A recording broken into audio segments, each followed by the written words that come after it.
tempat yang paling berbahaya adalah tempat yang paling aman.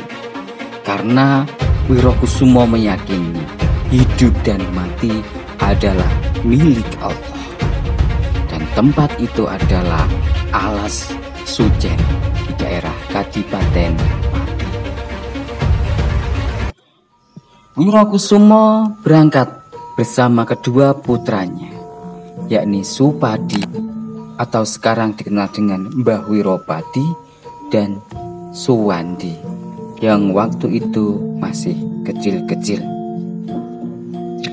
Tidak dijelaskan istrinya kenapa tidak ikut, apakah waktu itu istrinya sudah meninggal ataukah menolak untuk ikut. Bupati Tuban Wirokusumo berangkat bersama kedua putranya menggunakan sampan atau perahu kecil menyisiri pantai utara Pulau Jawa dan mendarat di pesisir Juwana. Sesampainya di Juwana, beliau menuju ke salah seorang yang telah dikenalnya, yakni Demang Langgenharjo. Di sana beliau menitipkan kedua putranya terlebih dahulu karena tidak mungkin beliau langsung mengajak putranya yang masih kecil tersebut ke Alas Sujen yang sangat berbahaya. Dan untuk sementara waktu Wirokusumo tinggal di Langgenharjo dan menyamar sebagai orang biasa dan bekerja pada Demang Langgenharjo. Meskipun dia seorang bupati, tapi demi penyamaran dan keselamatan putra-putranya, hal ini dilakukan.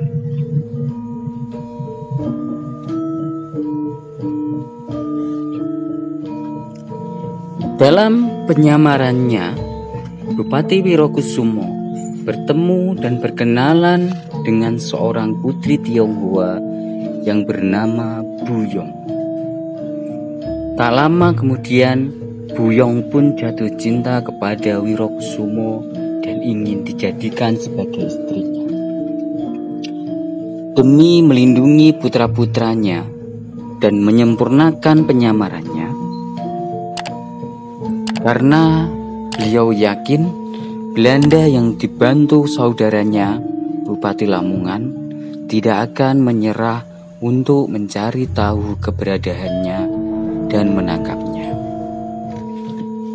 Demi hal itulah kemudian akhirnya Bupati Wirokusumo bersedia memperistri Buyong dengan syarat Buyong mau memeluk agama Islam.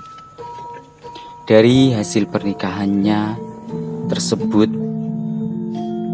Pak Bupati Wirokusumo dan putri keturunan Tionghoa Buyong melahirkan putri yang bernama Bahleko, dan keturunannya sekarang tersebar di daerah Pati. Setelah beberapa tahun menikah, akhirnya Belanda mengendus keberadaan Wirokusumo yang bersembunyi di daerah Juwana. Belanda pun melakukan penyergapan terhadap Wirokusumo dengan mengepung desa Langgenharjo dari segala penjuru.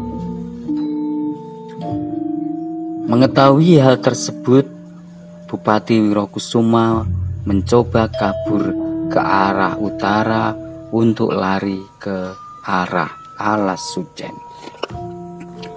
Namun ternyata sudah dicegat oleh bala tentara Belanda. Begitupun arah yang lainnya.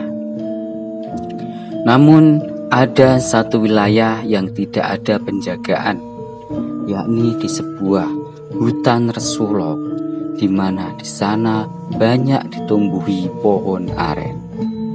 Di sebelah selatan desa Langgenharjo. Kemudian beliau lari masuk ke hutan tersebut yang sangat lebat dan bersembunyi di dalamnya.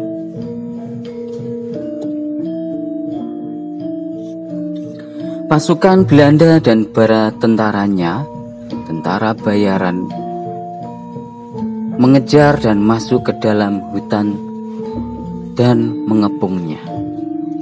Dalam keadaan genting tersebut, Bupati Wirokusumo naik ke salah satu pohon aren dan mengeluarkan kesaktiannya, yaitu Ajian Halimun Siwer. Ajian Halimun Siwer adalah ajian yang membuat orang-orang tidak melihatnya. Pasukan Belanda tidak berhasil menemukan Wirokusumo dan yakin Wirokusumo masih di dalam hutan. Jenderal Van der Kolk menyuruh pasukannya dan orang-orang bayarannya untuk membakar hutan tersebut. Maka kemudian orang-orang bayaran Belanda itu membakar hutan Tresulo tersebut sambil berteriak-teriak, "Bakar, bakar, bakar." Kelak hutan tersebut disebut Desa Bakaran. Masih juga terdesak karena tempat persembunyiannya dibakar.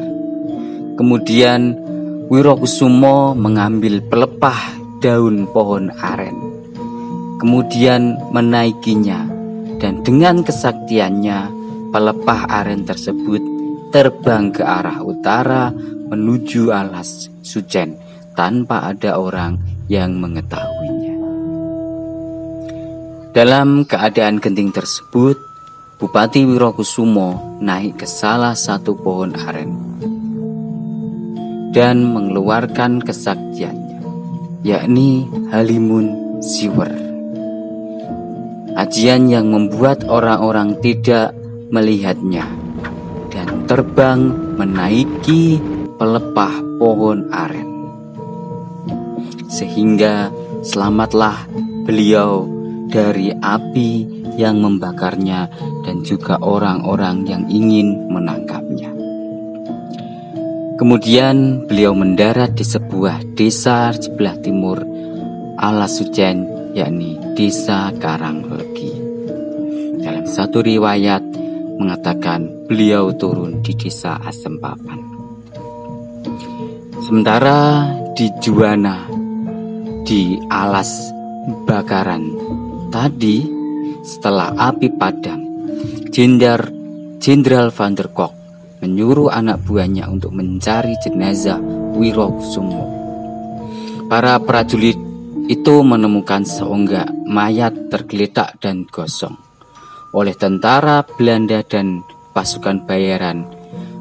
Mayat itu dikira adalah mayat Bupati Wirokusumo, sehingga mereka bersorak-sorak dan merasa telah menang dan menganggap Wirokusumo telah mati terbakar. Tapi menurut warga sekitar, yang ditemukan oleh pasukan Belanda itu bukanlah mayat, melainkan adalah sebatang pohon pisang atau gedebok yang telah diserupakan orang oleh Wirokusumo untuk mengelabui orang-orang Belanda. Dari kisah Bupati Tuban Wirokusumo bersama saudaranya Bupati Lamongan tersebut, sesepuh-sesepuh dulu yang menceritakan kisah ini memberi pesan bahwa seperti itulah masalah dunia. Ketika sudah masuk masalah dunia, perebutan kekuasaan, maka sampai melupakan saudara, tega dengan saudara, dan ingin membunuh saudaranya sendiri. Karena Allah memberikan dunia dan seisinya ini untuk mencoba manusia, siapa saja yang baik perilakunya. Dan juga permasalahan hidup di dunia hanya sebentar, dan semuanya segera kembali kepada Allah. Ada sebuah syair yang mengatakan, barang siapa yang sudah dikuasai hawa nafsu, maka ia akan menjadi tuli dari nasihat-nasihat yang baik. Marilah kita bersabar dalam hidup di dunia, jangan sampai terbawa arus